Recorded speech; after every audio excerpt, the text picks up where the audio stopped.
Hello student, આપણે ડાયનેમિક્સના અમુક example જે બાકી છે એ જોઈએ. તો આકૃતિમાં એક મીટર ત્રિજ્યાના પાત્રમાં 5 મીટર ઊંચાઈ સુધી પ્રવાહી ભરેલું છે, પાણી ભર્યું છે. જો પાત્ર જમીનથી 5 મીટર ઊંચાઈના પ્લેટફોર્મ પર હોય અને જે હોલ છે એનો એરિયા આપણને આપ્યો છે 10⁻⁴ મીટર સ્ક્વેર, તો પાત્રના તળિયે એટલો હોલ કરવામાં આવે તો બહાર આવતા પ્રવાહીનો વેગ જણાવો.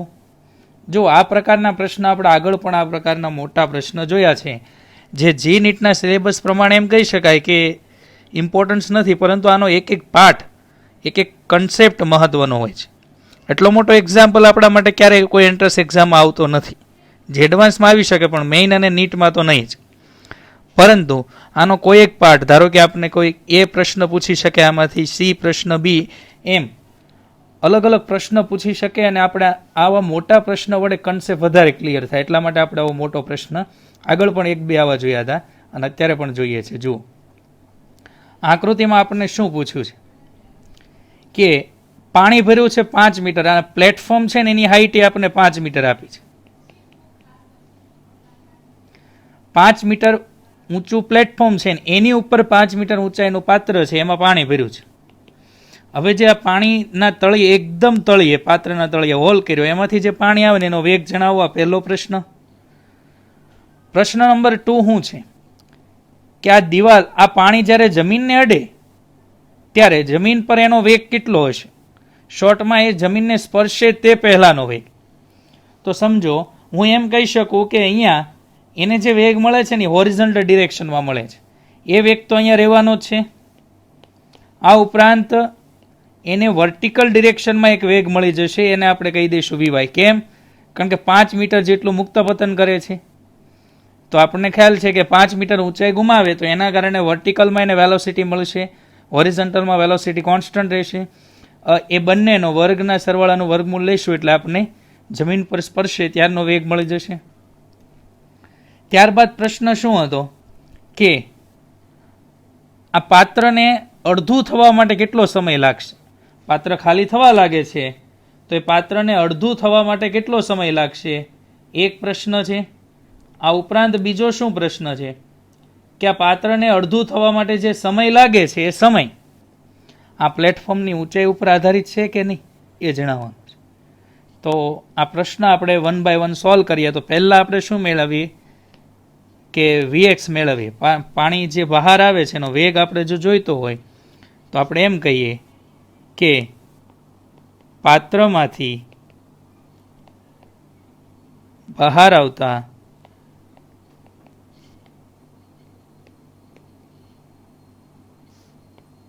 પાણીનો વેગ. હવે આ વેગ છે ને આપણે અલગ અલગ બે બિંદુએ બર્નોલીનું સમીકરણ લગાવીને આ રીતે મેળવી શકીએ, પણ હું મેળવતો નથી, ડાયરેક્ટ લખી દઉં છું √2gh. જ્યારે 5 મીટર સુધી પાણી ભરેલું છે ને એ જ ક્ષણની વાત કરું છું, તો એ ક્ષણે વેગ કેટલો થાય? 10 મીટર પર સેકન્ડ. ત્યારબાદ ક્વેશ્ચન નંબર 2 શું છે કે જમીનને સ્પર્શે ને ત્યારે તેનો વેગ જણાવો. પાણી જમીન પર પહોંચે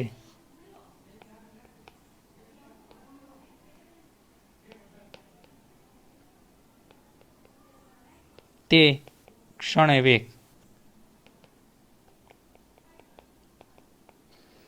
તો જમીન પર પહોંચે તે ક્ષણે જો મારે વેગ મેળવવો હોય તો હું શું લખી શકું? જુઓ, Vx તો એઝ ઇટ ઇઝ રહેવાનો 10 મીટર પર સેકન્ડ.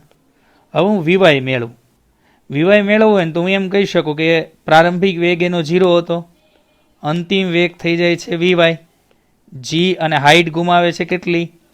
તો કે 5 મીટર જેટલી. તો હું Vy² લખી શકું 2gh = 2 × 10 × 5 = 100. તો Vy પણ આપણને શું મળ્યું? 10 મીટર પર સેકન્ડ. હવે જો મારે રિઝલ્ટન્ટ વેગ જોઈતો હોય, જમીન પરનું બિંદુ હું કહી દઉં, ધારો કે એ આ બિંદુ છે એ, તો એ બિંદુ પાસે જો મારે વેગ મેળવવો હોય તો હું ડાયરેક્ટલી એવું કહી શકું કે VA is equal to under route VX square plus VY square, એટલે આપણે લખી શકીએ 10√2 મીટર પર સેકન્ડ. હવે ક્વેશ્ચન નંબર 3 જુઓ.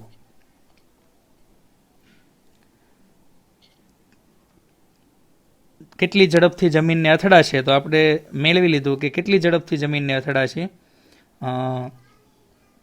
10√2 એટલે કે 14.1 મીટર પર સેકન્ડના વેગથી જમીનને અથડાશે.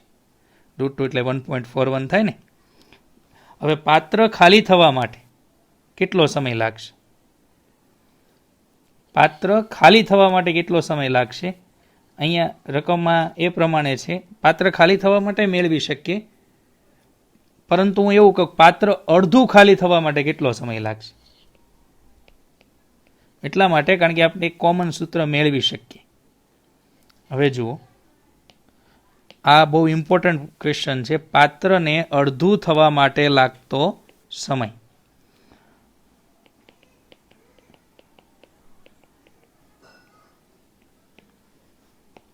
હવે જે આ વેગ છે ને વેરિયેબલ છે. આ વેગ પાત્ર જેમ ખાલી થતું જાય ને એમ એનો વેગ ઘટતો જાય છે. ધારો કે પાત્ર અહીંયા સુધી ભર્યું હોય તો વેગ ઓછો હોય, અહીંયા સુધી ભર્યું હોય તો વેગ ઓછો હોય. એમ હાઇટ સાથે એનો વેગ વેરિયેબલ છે. ધારો કે હું આનો એરિયા સ્મોલ એ લઈ લઉં અને પાત્રનો એરિયા કેપિટલ એ લઈ લઉં, તો વેગ વેરિયેબલ હોવાથી સમય પણ વેરિયેબલ હશે. હું ડાયરેક્ટલી એવું ન કહી શકું કે ભાઈ 1 સેન્ટીમીટર ખાલી થવા માટે 2 સેકન્ડ લાગે છે, તો 5 મીટર ખાલી થવા માટે કેટલું, એવી ત્રિરાશિ ન મૂકી શકું. કેમ? વેગ વેરિયેબલ છે. તો હું વાય ઊંચાઈએ વેગ મેળવી લઉં. ચલો હું એમ કહું, ધારો કે વાય ઊંચાઈ સુધી પાત્ર ભર્યું છે, ટોટલ એચ સુધી નથી ભર્યું, પણ વાય સુધી જો પાત્ર ભર્યું હોય ત્યારે વેગ કેટલો હોય બહાર આવવાનો? 2GY. આ સમયે જે કદ ફ્લક્સ બહાર આવે છે, જે સ્પીડથી ખાલી થાય છે, એની જો મારે વાત કરવી હોય તો હું એવું લખી શકું. જુઓ, બંને બિંદુએ એક બિંદુ 1 કહી દઉં અને આ બિંદુ 2 કહી દઉં. આ બંને બિંદુએ સાતત્યનું સમીકરણ લગાવું તો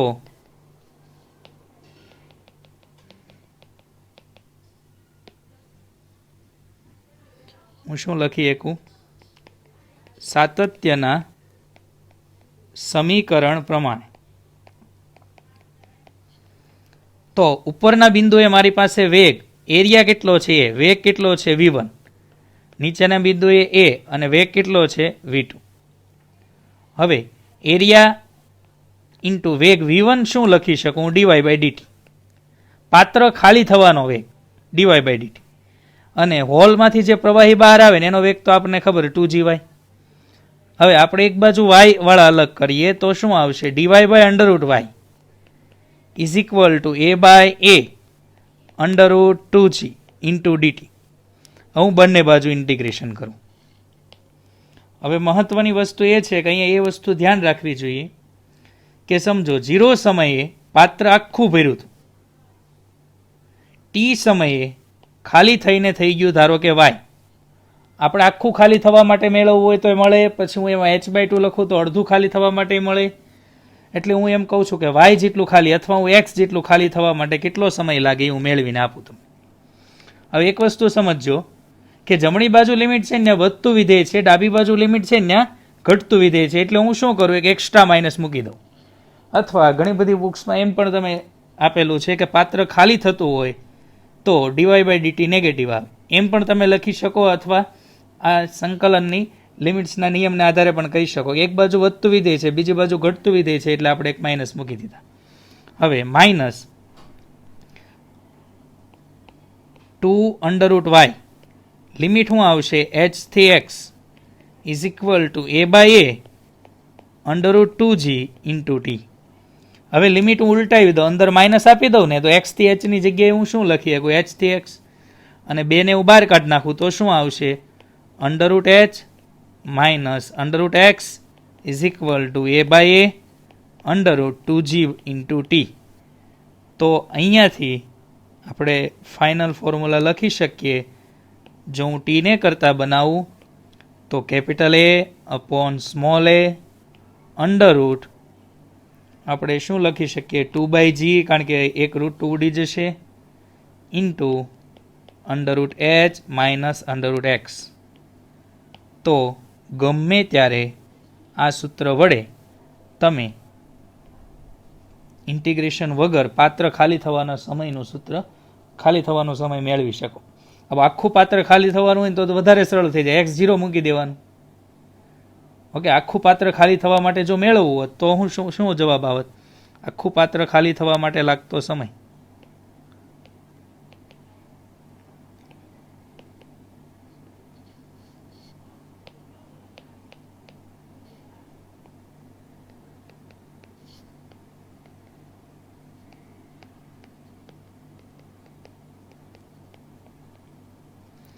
T ઇઝ ઇક્વલ ટુ, આપણે શું લખશું? એરિયા પાય, 1 મીટરની રેડિયસ આપી છે એટલે 1 સ્ક્વેર, પછી હોલનો એરિયા 10⁻⁴ ઇન્ટુ √2/g એટલે આપણે લખી નાખીએ 10, √h એટલે કેટલા મીટર ભર્યું હતું? 5, અને અંતે કેટલું કરી દેવાનું? 0.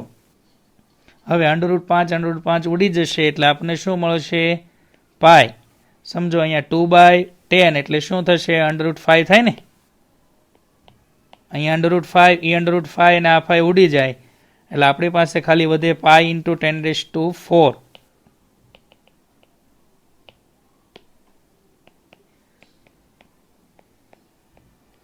પાય ઇન્ટુ 10⁴ સેકન્ડ.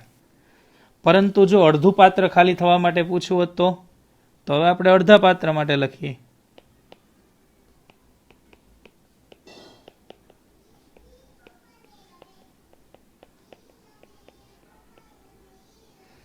તો બાકી બધું તો એ જ આવશે. Capital area is equal to આપણે શું લખશું?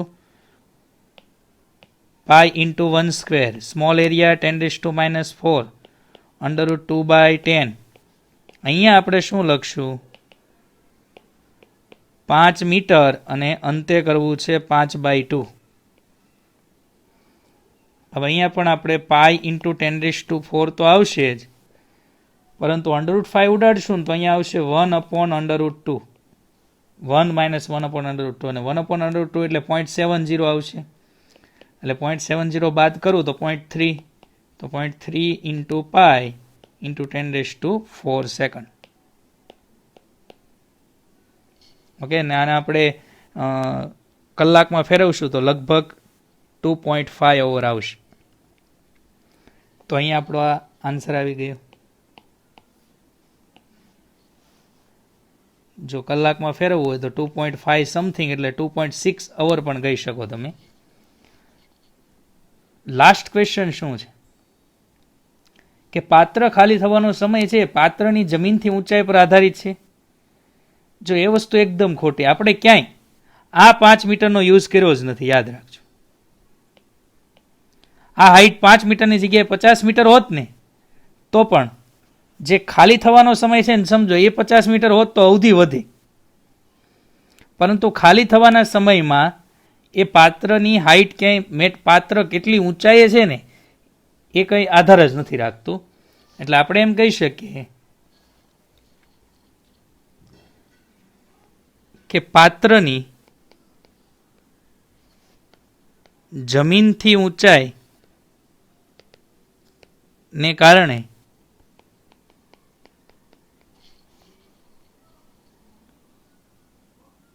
અવધિમાં ફેરફાર થાય, પરંતુ મહત્વની બાબત શું છે? પરંતુ એનો ખાલી થવાનો જે સમય છે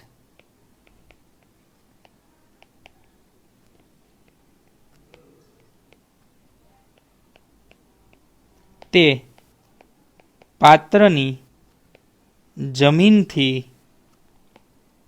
ઊંચાઈથી સ્વતંત્ર છે.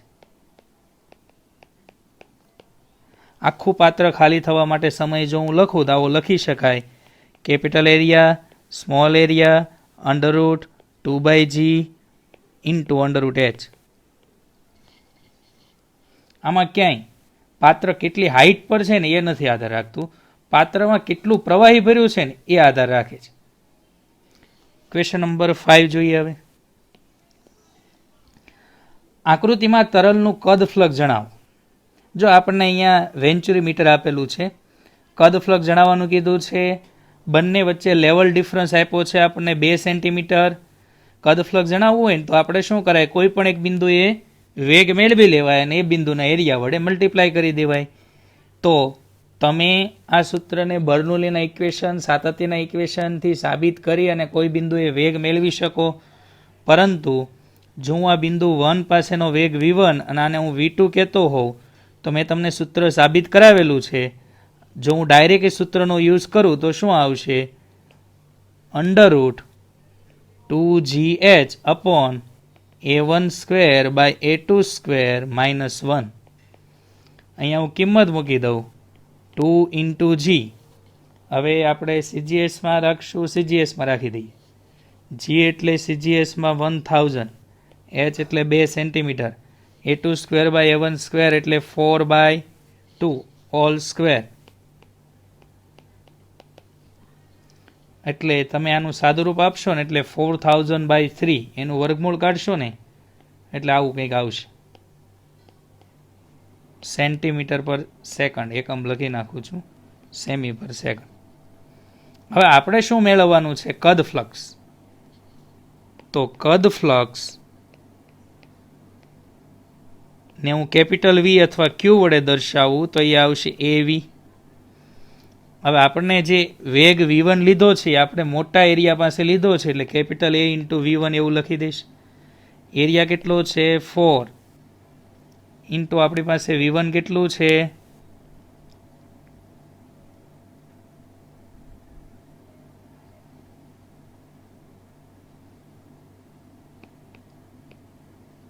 અહીંયા આપણે વર્ગમૂળ કાઢવાનું રહી ગયું છે, અંડર રૂટ આવું થશે ને. સમજો 4000 હું 3 કરું તો કેટલા આવે, 13, પણ એ વર્ગમૂળમાં આવશે. હવે આનું કોઈ સાદુરૂપ એવું કોઈ ડિફિકલ્ટ નથી, સાદુરૂપ તમે આપી દેજો એટલે તમને આન્સર મળશે. એ મળશે સેન્ટીમીટર ક્યુબ પર સેકન્ડ. ઓકે,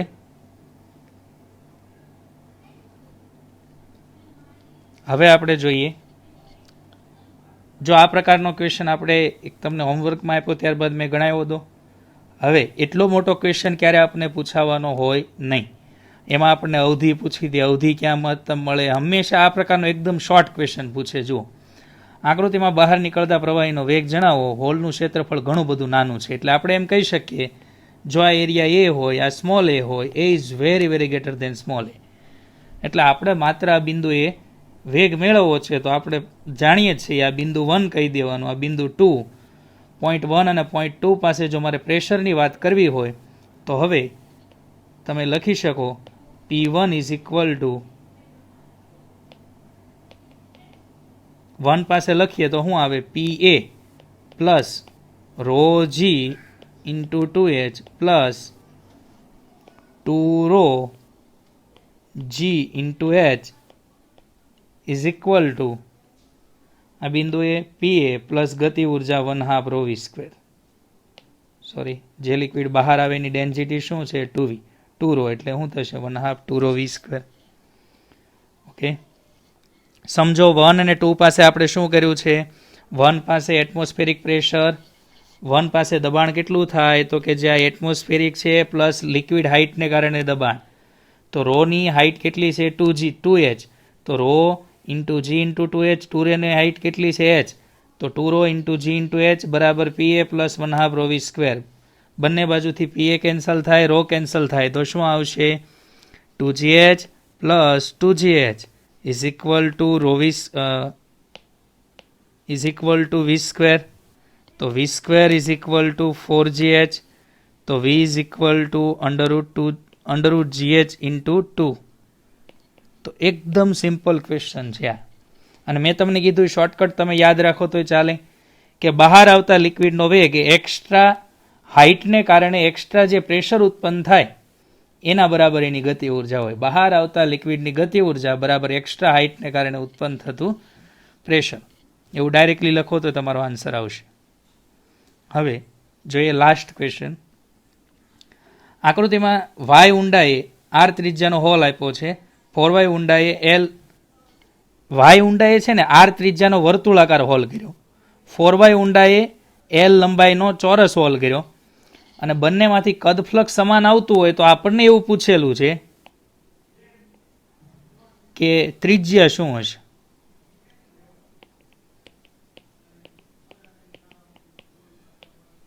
અહીંથી વાય ઊંડાઈ એક વર્તુળાકાર હોલ છે અને 4y ઊંડાઈ એક સ્ક્વેર હોલ છે. આ બંનેમાંથી કદ ફ્લક્સ સમાન બહાર આવે છે. હવે અહીંથી જે લિક્વિડ બહાર આવતું છે અને અહીંથી જે લિક્વિડ બહાર આવતું છે એ બધાનું આપણે શું મેળવવાનું છે, આપણે એનું શું આપેલું છે, કદ ફ્લક્સ સમાન છે એવું આપેલું છે. તો આપણે એમ કહી શકીએ કે A1 V1 is equal to A2 V2. ઘણા એમ કે સાહેબ આ તો સાતત્યનું સમીકરણ છે. અહીંયા હું સાતત્યનું સમીકરણ ન લગાવી શકું. સમજો, અહીંયા કોઈ લિક્વિડ ફ્લો નથી થતું. અહીંયા તો એવું કીધું છે કે કદ ફ્લક્સ સમાન છે તો શું મેળવીને આપવાનું છે, આપણે ત્રિજ્યા આપવાની છે. અહીંયા રેડિયસ આર છે ને અહીંયા લેન્થ એલ છે, ત્રિજ્યા આર સ્વરૂપે આપવાનું છે. તો એક વસ્તુ યાદ રાખજો કે વાય ઊંડાઈથી જે લિક્વિડ બહાર આવે ને એની વેલોસિટી તમારે મેળવવી હોય ને તો એ આવશે √2gy, અને 4y થી જે વેલોસિટી બહાર આવે ને એ આવશે √2g × 4y. તો હું અહીંયા એરિયા લખવો હોય, પહેલાનો એરિયા કેટલો થાય તો કે πr² into velocity √2gy, area L² √2g × 4y. તો πr² √2gy કેન્સલ થાય તો L² ઇન્ટુ શું થશે 2. તો r ને આપણે કરતા બનાવીએ તો √2/π × L. આ આપણો આન્સર છે. હવે જોઈએ ક્વેશ્ચન નંબર 8. સોરી, આ 8 ક્વેશ્ચન નંબર 8 બાકી હતો, મને એવું લાગ્યું કે 8મો ક્વેશ્ચન આવી ગયા. ક્વેશ્ચન નંબર 8, આકૃતિમાં તરલની અવધિ મેળવો. એકદમ સિમ્પલ ક્વેશ્ચન છે. જુઓ, આપણને આકૃતિમાં આપ્યું છે પિસ્ટન કેટલા વેગથી દાખલ થાય છે તો કે 0.25 મીટર પર સેકન્ડ. એની રેડિયસ આપી છે તમને 4 mm. જ્યાંથી લિક્વિડ બહાર આવે છે એની રેડિયસ આપી છે 1 mm, અને આ જે પાત્ર છે એની હાઇટ આપી છે 1.25 મીટર. તો ટ્રાય કરો એક વખત. જુઓ, આપણે શું કરીશું, પહેલાં તો સાતત્યનું ઇક્વેશન લગાવશું. હું એમ કહી શકું આનો એરિયા એ હોય ને, આનો એરિયા એ હોય ને તો આનો એરિયા શું થાય 4a, sorry 16a. Y radius 4 ગણી છે ને તો એરિયા કેટલા ગણો હોય 16 ગણો. તો હું ડાયરેક્ટલી લખી શકું કે હવે જો હું સાતત્યના સમીકરણનો યુઝ કરું